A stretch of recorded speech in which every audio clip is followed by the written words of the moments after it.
Сәлем, Тито. Сәлем, Бипо. Не ойлап тұрсың? Саяхат жасағым келеді. Басқа қалалардың көліктерін, басқа елдің дәстүрлерін көргім келеді. Иә, ол өте қызық болар еді. Сен білесің бе? Басқа елдерде жол қозғалысы да өзгеше болуы мүмкін. Басқаша қозғалыс деген не? Біз әрқашан барғымыз келетін жаққа әртүрлі жолмен барамыз ғой. Иә, барғымыз келген жаққа барамыз. Бірақ әрқашан белгілі бір бағытта қозғаламыз. Кейбір елдерде көліктер оң жақпен жүреді, ал кейбірінде қозғалыс сол жақта болады. Сәлеметсіз бе, Бүке? Біз Тито екеуміз жолдағы қозғалыс туралы әңгімелесіп тұрмыз. Ал сіз кейбір елдерде көліктердің басқа бағытта қозғалатынын білесіз бе? Әрине білемін. Айтып беріңізші. Бұлай болған.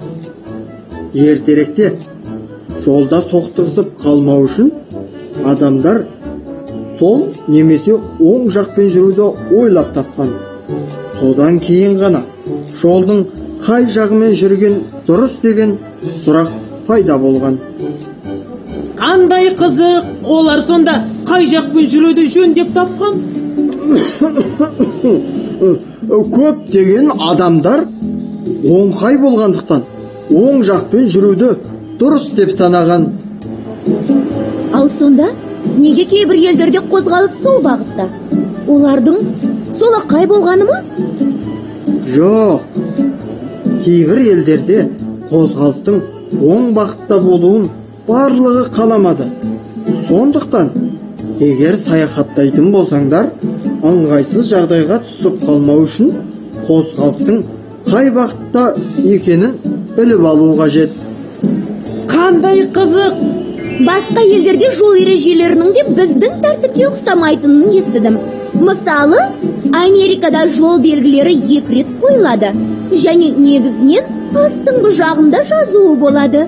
Сондай-ақ, егер ешкім кедергі болмаған жағдайда қызыл түске бұрылуға болады. Иә. Бізде де осындай ереже болса ғой. Сен оданда ережені сақтап жүр. Оларда басқаша болғанмен бізде қызыл түске бұрылуға болмайды. Кинотеатрға барып, жаңа жол белгілерін үйренсек қайтеді? Иә, ол жақсы ұсыныс екен.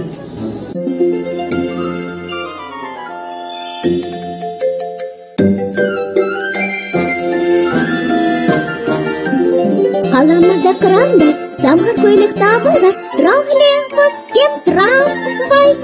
Автобустар тағы бар, автобусқа асығып.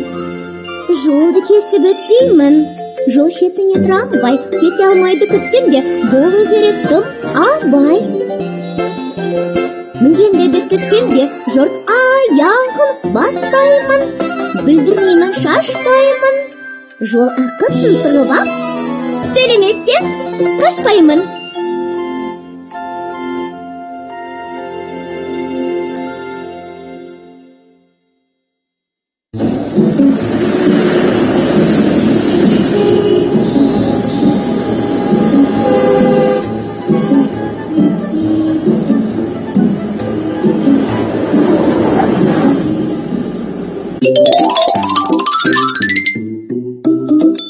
Балалар, мына белгі басты жол деп аталады.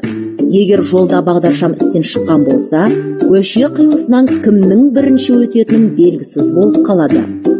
Сонда осы белгіні көріп тұрған көліктер бірінші өте алады. Ал мына белгі басты жол аймағының аяқталғанын көрсетеді.